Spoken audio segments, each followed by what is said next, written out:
us. The speakers made an order, if that's okay, because we talked to each other. Are we ending on a happy note? We wanted to end with Avery, or Avery wanted to end. Okay. Avery is also in a body present. So what we agreed, So who's first? Micah, then myself, Then myself. then Nadia, Nadia, Kylan, Avery. Kylan. Okay, that's fine. That works. Yeah. What's the cone for that? For the how far can I move? Oh, it's it picks up.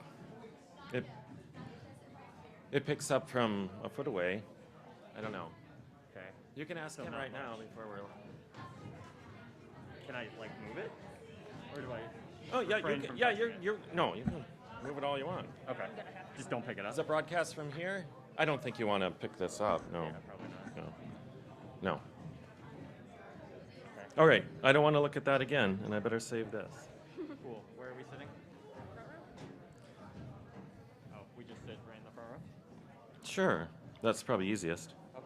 I didn't know if there was like a special.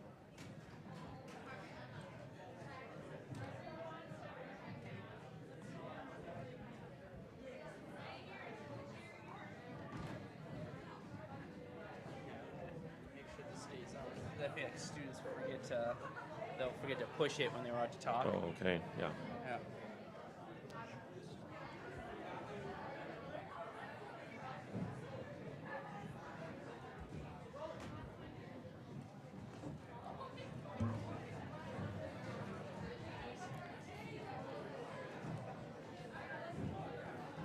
Good afternoon.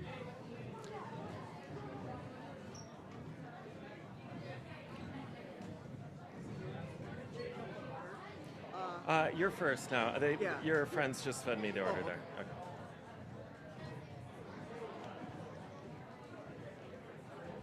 Good afternoon. Welcome. Grab a seat.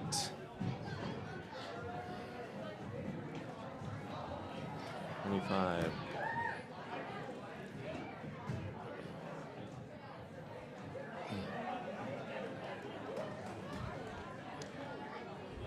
Oh, you got a script. Yeah. Just for, it's probably too much. You have the That's only like a minute and a half. I do, yes.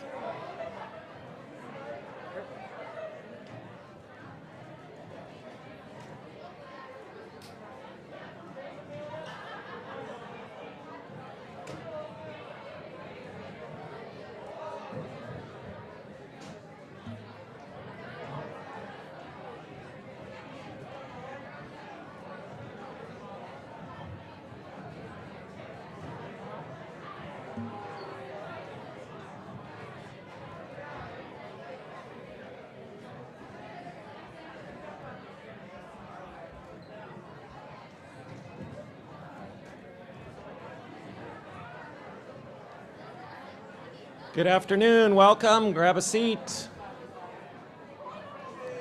Looks like an active crowd.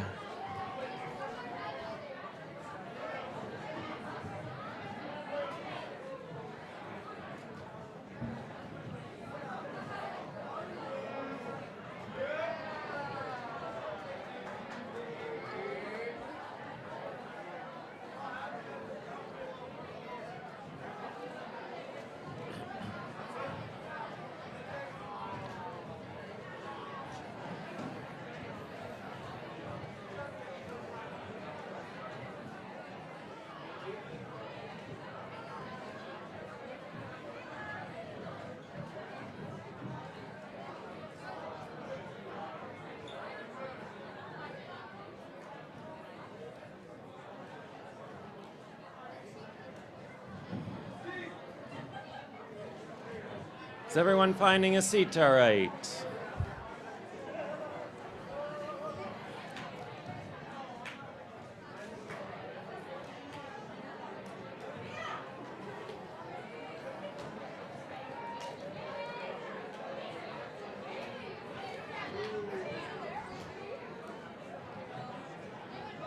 Who are we missing? Anyway, are we missing anyone?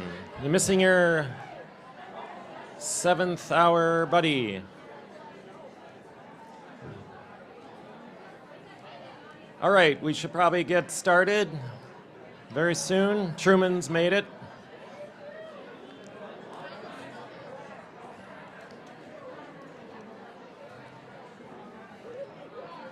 Mr. Eckel, yes. Yeah, let's quiet down. We've only got about 45 minutes. Thank you, Mr. Eckel. Thank you. Great to see all of you. It's very exciting always to be in front of all of you. This afternoon, of course, we gather for the culmination of one of our annual and unique traditions at St. Croix Prep. After a week of modified schedules, right, and presentations, hundreds of presentations, we're here for the showcase. Woohoo! We've got 5 seniors lined up to speak in just a minute. I'm Mr. Williams, the college counselor. After some serious vetting, I was chosen to MC this. Seriously, it's because I think I have the latest flight out of town. You might notice bit by bit the upper school faculty peeling away today. Anyway, here I am. I'd also like to add it's a special day in that I believe, if I'm not mistaken, it's the first time we're all together in the pack again for 2 years. Ow. Yeah, I don't feel so well either. Anyway, no, I think that's real special. Juniors and seniors might especially remember that this is actually the very place we were all together in March of 2020.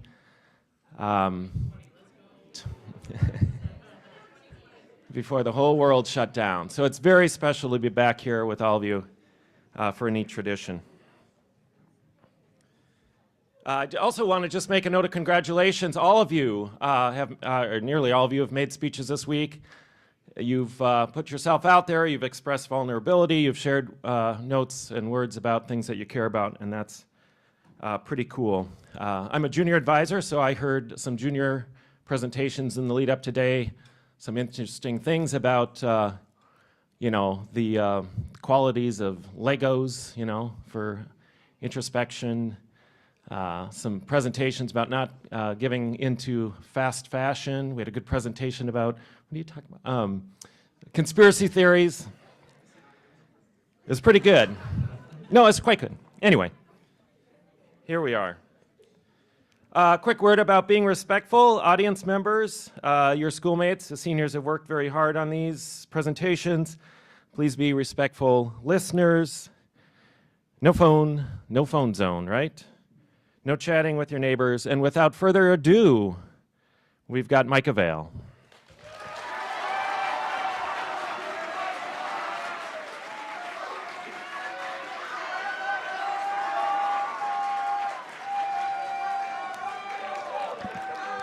Thank you.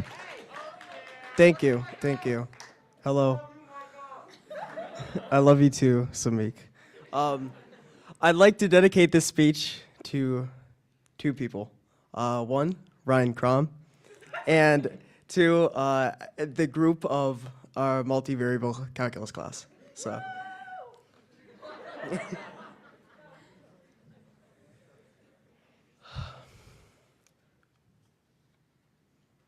Hello, roommate. My name is Micah Vale. I'm 18 years young. I'm from St. Paul, Minnesota, and I am average. To say that I am smart would be an overstatement. To say that I'm funny would just be completely absurd. Average just has this glow to it. It's a word used to describe all of the Marvel Cinematic Universe and this 5'5" band geek who's probably writing to someone who will never exist. In this letter, I'd like to introduce you to my way of thinking, to develop a new perspective in the lens of the world.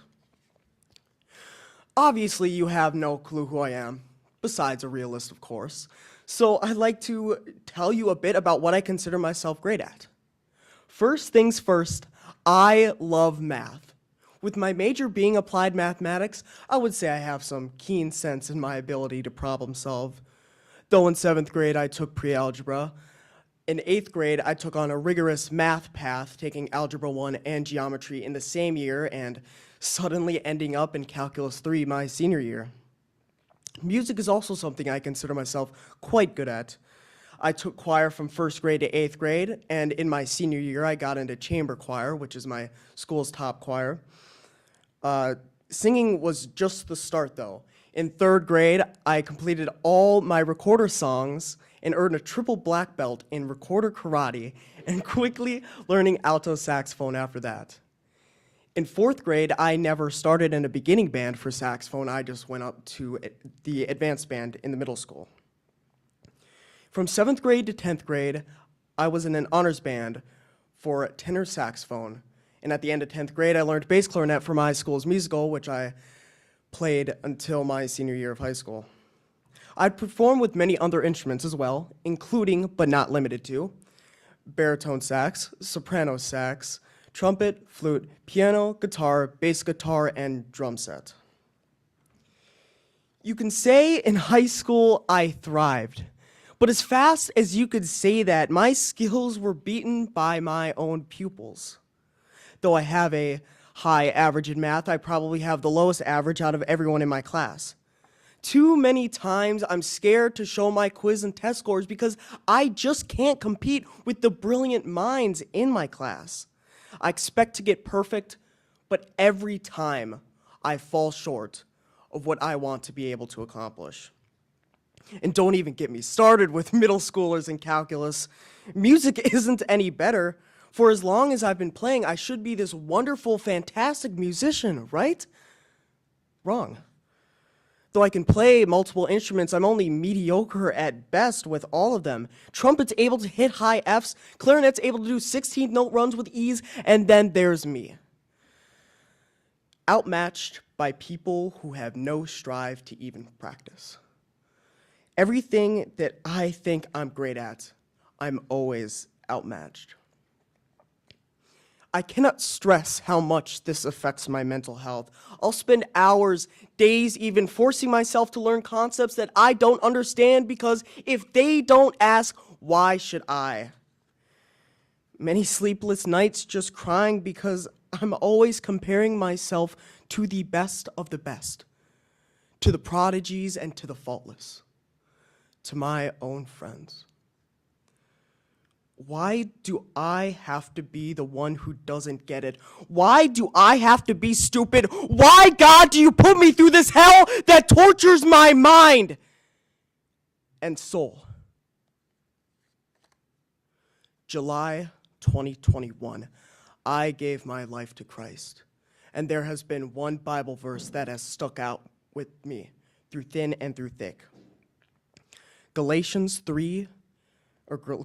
6, 3 through 5 states, each one should test his own actions.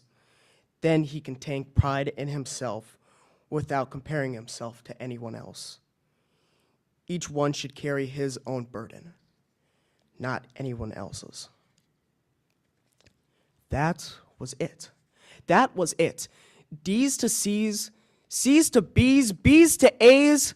Every time that I would compare myself to anyone else, I would always get failure. But when I compared myself to myself, that's when I saw growth. There is one thing that I have learned through this awful mindset, and that's I should acknowledge all the accomplishments that I have made and the accomplishments I still have yet to complete. Comparing myself to anyone else will just lead to disappointment and depression. Getting out of this comparisonless mindset has been one of the hardest things I've ever done in my life, and still I am not yet finished with the work. After all, I am a teenage boy. I know that I'm smart, I know that I'm funny, I know that I'm good at math, and I know that I'm good at musical performance. I'm completely fine with not being the best of the best in the categories that I consider myself great at and the categories I consider myself poor at. If I ever want to compare myself to anyone, then I'll compare myself to the world. Because then, and only then, will I be average. Yours truly, Micah Vale.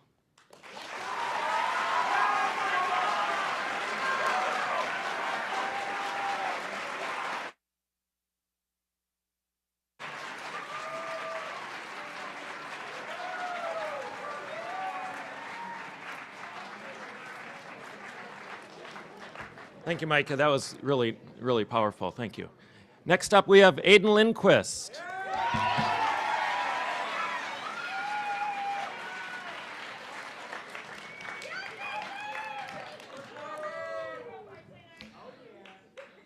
I would like to dedicate this speech to Ryan Crom.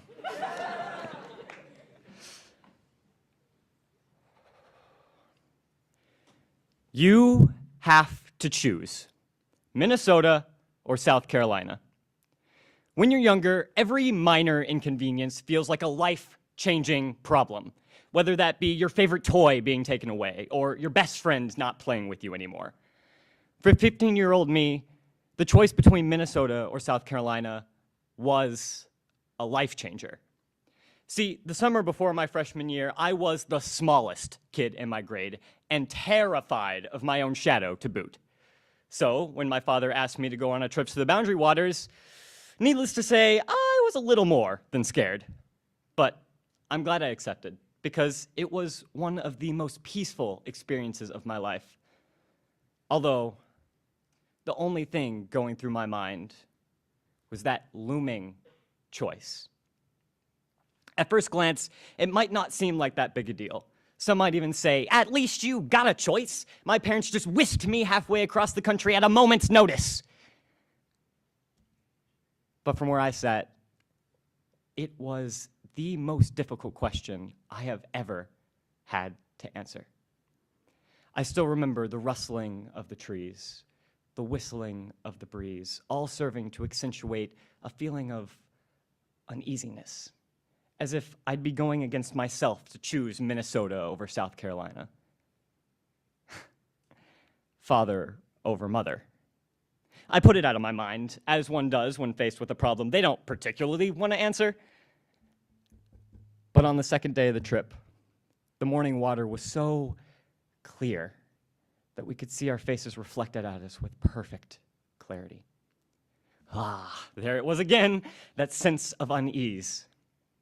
It reminded me of the first time my father told me he was moving to Minnesota. 1 year after my parents' separation, half-full boxes still littered the living room. It was just me and my mother, together in a horrible little apartment. My father knocked on the door. When he came in, I realized it was the first time I'd seen him in over a month. He sat down across from us, looked me in my eyes, and told me the news.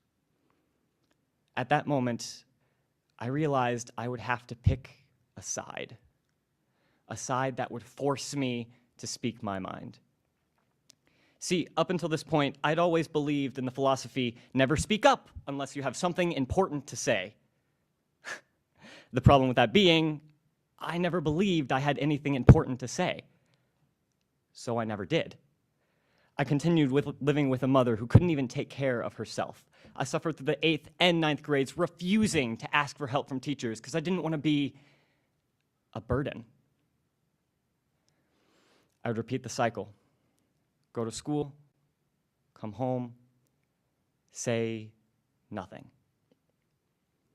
I sat there on the shores dividing the United States and Canada, two countries divided by a single line made by nothing more than a decision.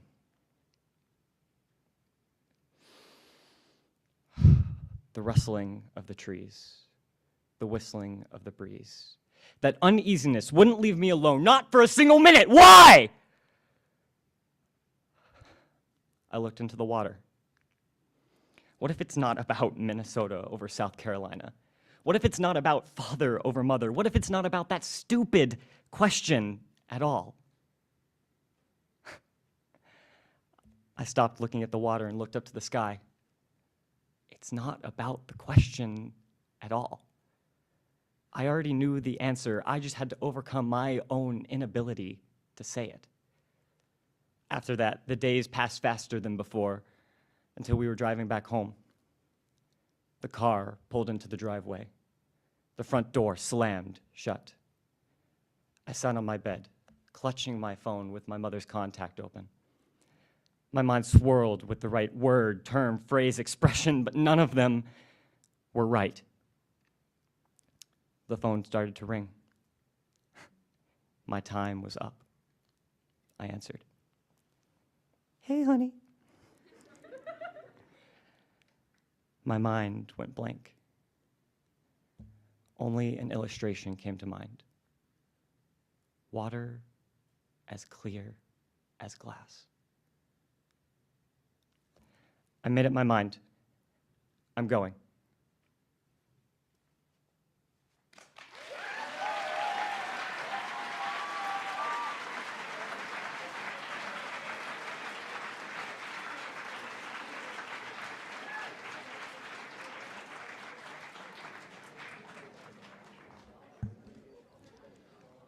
Thank you, Aiden. Really. Next, I'm noticing a theatrical thing here. Are you in? Anyway. Nadia, you're up next.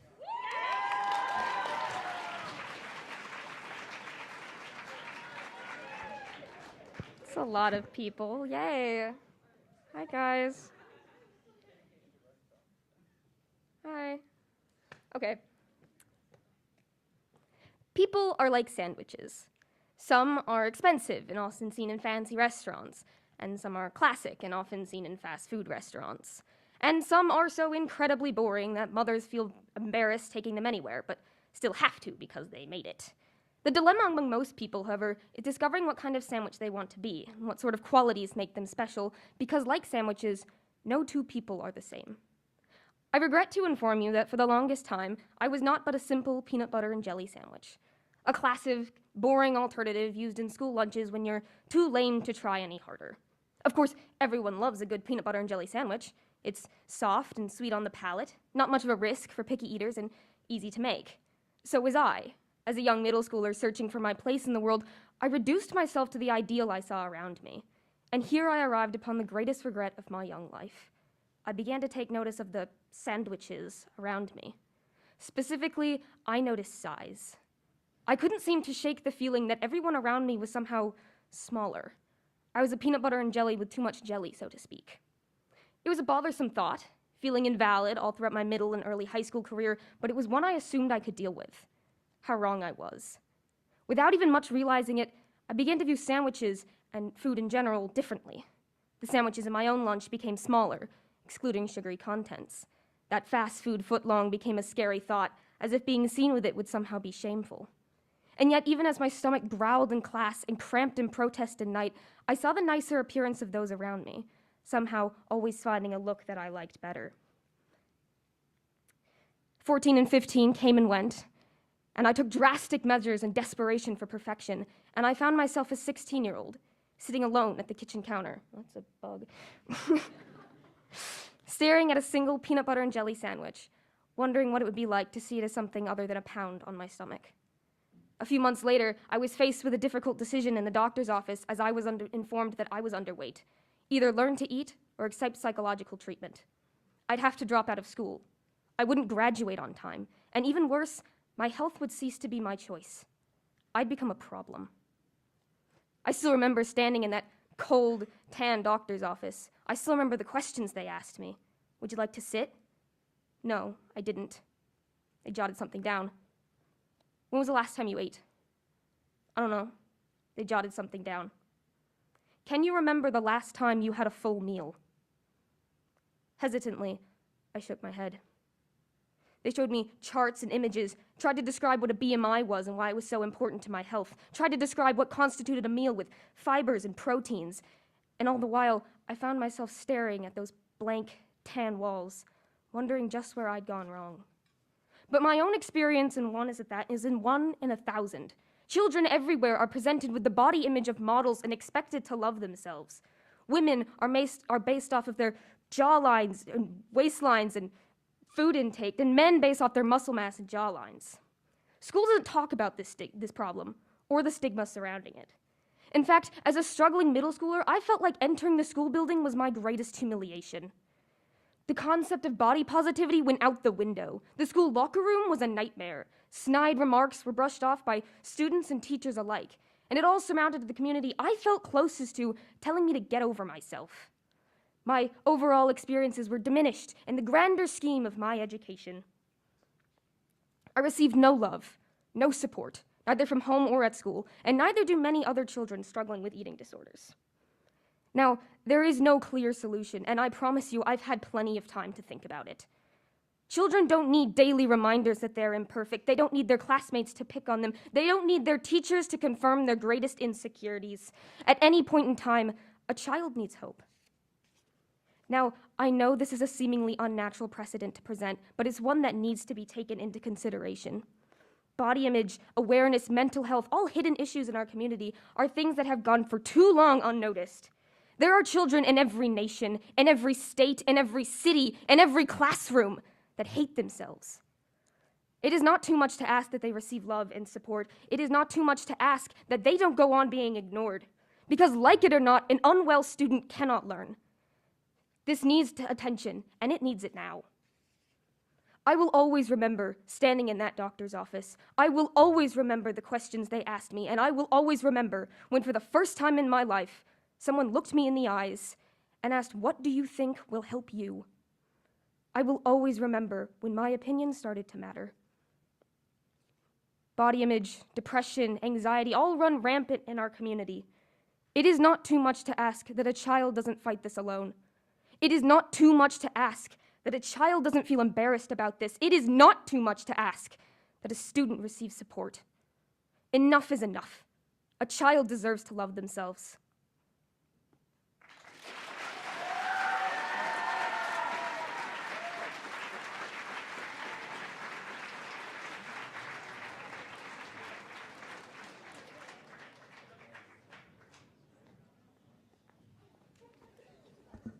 Thank you. Next up, we have Kylan Schwartz.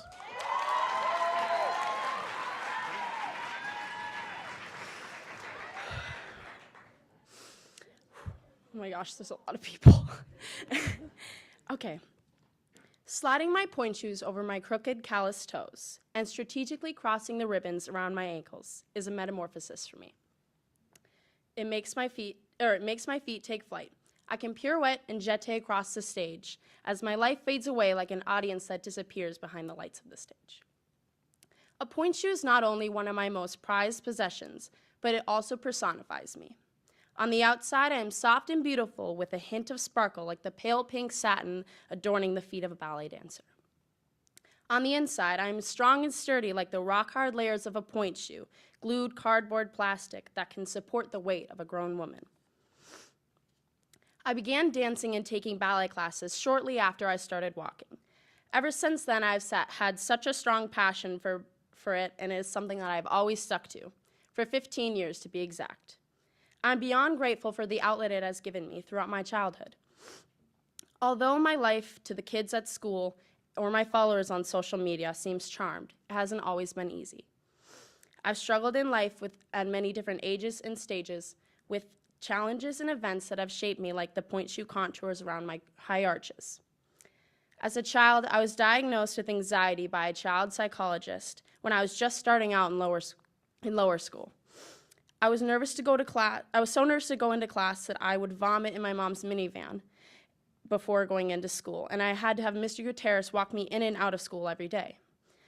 I would have such severe panic attacks in school or anywhere else that I couldn't feel my face and I couldn't tell where I was. It was like I had lost all my memory or any sense of what was around me. It was really scary. As a 5th grader, I would sit for hours and hours doing homework each night, but I never really understood what I was reading. I couldn't keep up with my classmates, and the work seemed to be getting exponentially harder, and I felt like I was beginning to become worse. Every day I'd be up in my room spending countless hours trying to just get one assignment done, then the next. I would struggle reading and remembering what I had just read in the passage. I would struggle copying comprehension questions in my Spelling and Wordly Wise book. I would struggle with anything relating to school. I was tested through special ed and later diagnosed with dyslexia, along with an array of 3 other learning disabilities: ADHD, dyscalculia, and dysgraphia. That made my ability to absorb information more challenging. Lastly, shortly before I turned 16, my family as I knew it fell apart. My parents separated and then divorced. With my 2 siblings and my yellow lab, I moved to 3 different homes in 2 years. It was extremely disorientating and devastating. It was at these times in my life where I felt like I might break, just like the point shoes do. They wear out long before you grow out of them. The inside sole of the point shoe, called the shank, is called the shank, and this is the part that snaps over time. The pale pink satin begins to dull and tear, and the ribbons begin to fray. In the ballet world, we refer to them as dead. I've had moments in my life where I felt like a broken shank, too weak and too exhausted to hold my own weight. You can try and fix them with glue, but that is only a Band-Aid. The only way to repair is to replace. So replacing is what I've done, over and over again. I've replaced my anxiety with meditation exercises, imageries of my successes, and therapy to help me come up with new coping mechanisms. I've replaced a traditional learning style with modifications, adaptations that make sense to my brain. Thank you to voice-to-text, spell check, and an IEP. I've also gotten help with teachers, and I now have such a great team in this bedroom to help me, and now I feel comfortable to do well and thrive in the classroom with my new sense of confidence to be successful. I've also replaced my family of 5 with 2 new families, more people to love and share my life with. My next pair of point shoes will be college. I will be replacing a challenging prep school career with a collegiate one. I'm very scared, but I'm also very excited. It won't be easy for me. Few things are, but I know that I will have the stamina to hold my body weight on the tips of my toes, and I will be able to do this too. And next time I run into an issue, one in which I feel as though I can't go on, or that I am broken and dead like my point shoes, I will know what to do. I will get my new pair of point shoes and dance on. I look forward to this new lead role.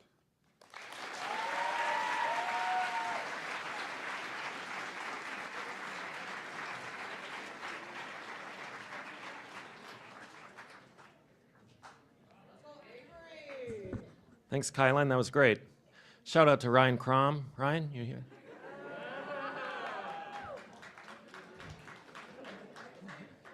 He's gone. Well, I have to believe that this is certainly not the first time Avery DeWitt will have the final word. Avery. What? I'm being... What do you mean by that? Take it away. Okay. Now it's about Nadia height because she's short. All right, first and foremost, I would like to thank all of our teachers and prep community, first for all your speeches this week, and then to our teachers for putting this together. I think it is a wonderful opportunity for us to get to know each other and just bond as a prep community. So thank you to all of you.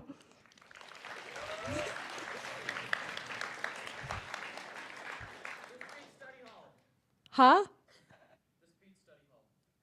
Right. All right. And second, before I get into my speech, I would like to dedicate this speech to Ryan Crum.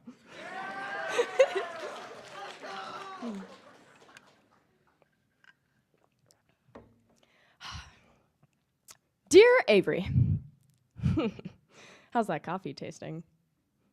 Did you get any sleep last night? No, that's not what my speech is about. This is not a letter to my roommate, nor a letter to myself. Everyone, I have a poll for you today. Raise your hand if you are any level of exhausted.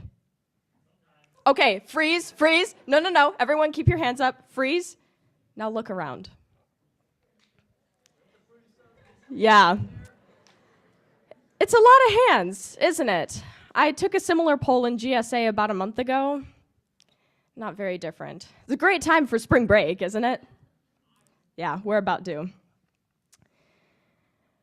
I've been doing a lot of things recently, as I always do. But the beginning of January was a time in my life where I began to realize something very, very interesting about myself.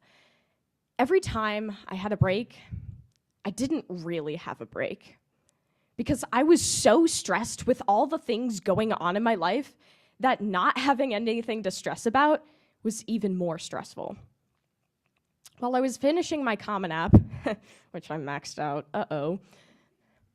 I came across a quote, because during one of my breaks, I read a quick poem that my friend sent me. It was a poem by Ocean Vuong, and I'd like to read off one of the lines that he said. "The most beautiful part of your body is where it's headed."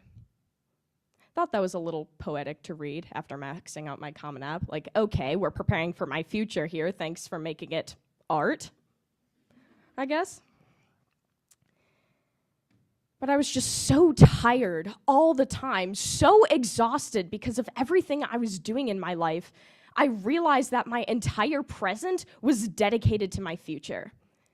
A trait that so many people perceive as admirable, but is actually very, very, very toxic.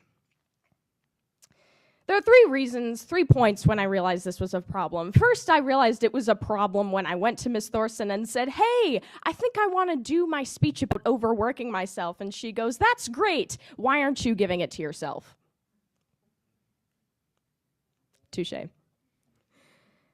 The second was, again, when I realized I was more stressed when I had nothing to stress about. And honestly, where I'm at now, I know I will exit spring break feeling even worse after going on vacation because I wasn't doing homework. I was on the East Coast. And third and finally, I realized this was a problem when I had a conversation with Mr. Zachariason about a month ago. Back in January, our prep community lost a wonderful, wonderful student, and she was one of my best friends. On a particularly hard day, I was speaking to Mr. Zachariason, and I said, "Mr. Zachariason, I am so tired, and I'm so done, and I don't know what to do." And he said to me, "These circumstances are so sad, and one of the reasons is because life doesn't make room for grief." And I've been thinking about that so much. How can life not make room for grief if grief is a part of life? How can life not make room for enjoying the experiences we have now if that is what life is? If it's why we're here, why aren't we fulfilling it? What are we doing? So really, I've just been, self-reflecting on that as one does. And I've realized we are human beings, and we're not giving ourselves space for that. A friend asked me recently, it was my birthday, she wanted to get me something for my birthday, and I was like, "That's so sweet of you. What are you thinking of? You don't have to." She goes, "Well, do you have a favorite show or something?" And I said, "No. I haven't watched Netflix in over a year." I've realized I don't have time for the little things that make me who I am. I don't have time for hobbies. I don't have time to enjoy myself. I don't have time to process grief. I don't have time to process who I am. I don't have time to process the fact that my girlfriend and I can't hold hands in a mall because we could get hate crimed. I don't have time to process any part of my life at all but the work I do. And while the work I do defines who I am in a big way, it also is not entirely who I am. I fight for sleep and I fight for caffeine. That is my personality. Again, uh-oh. We have forgotten that we are human. We overwork ourselves, and we forget that we have this moment too. In a space like school, where we dedicate ourselves to our futures, we have to remember that we are living in this building too. School is not entirely to build our futures. We are also human beings. We are fulfilling our futures as we're here right now. This is part of the reason why I love student council so much. It's because I like to plan memorable experiences, because those are times when we can live in the moment and when we can really be ourselves and just have time with our friends.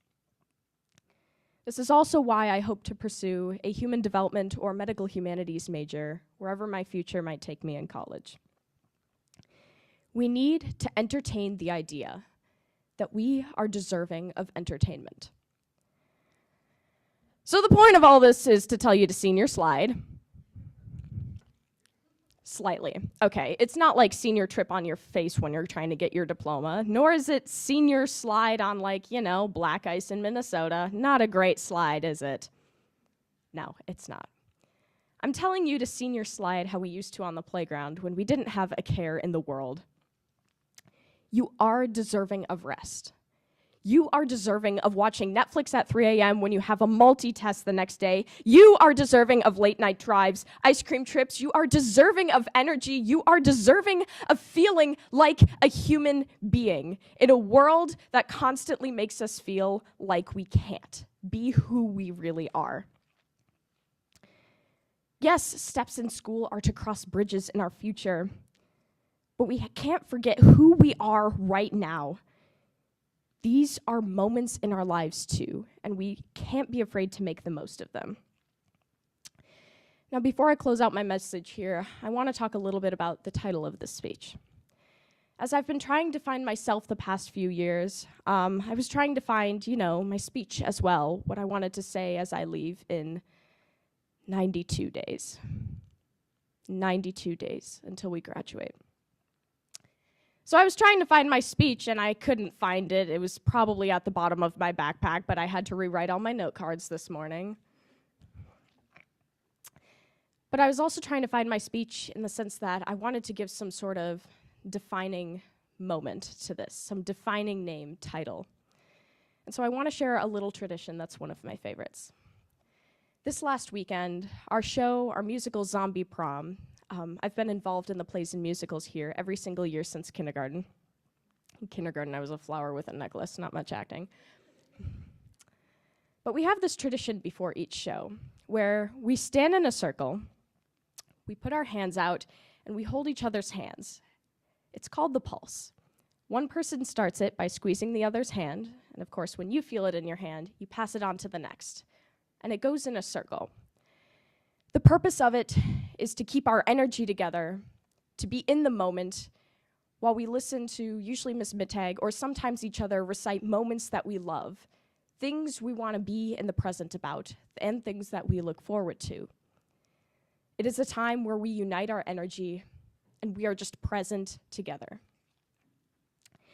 The title of this speech, based on that loving tradition, is The Pulse. Because our hearts don't beat to sustain us 5 or 10 years from now. They beat to give us the energy to be who we really are and to live in the human experience right now. And so as I think about Vuong's quote quite a bit, the most beautiful part of your body is where it's headed. I want to remember that where we are headed now matters too, and the energy that we have matters right now too. But nonetheless, to the students here, to the wonderful teachers here, to the prep community, I can't wait to see where you're headed. Thank you.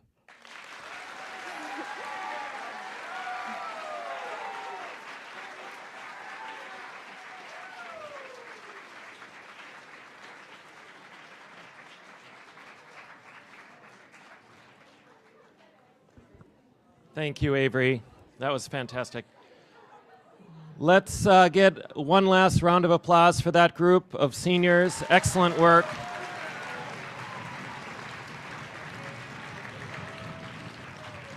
And hats off to your primarily your English teachers, but also your advisors behind all this. I can assure you that 4 or 5 years ago, the presentations were nothing like this. We often had days where, I wrote this last night, kind of stuff. I don't know if that still's happening, but we didn't experience it with our juniors, so excellent.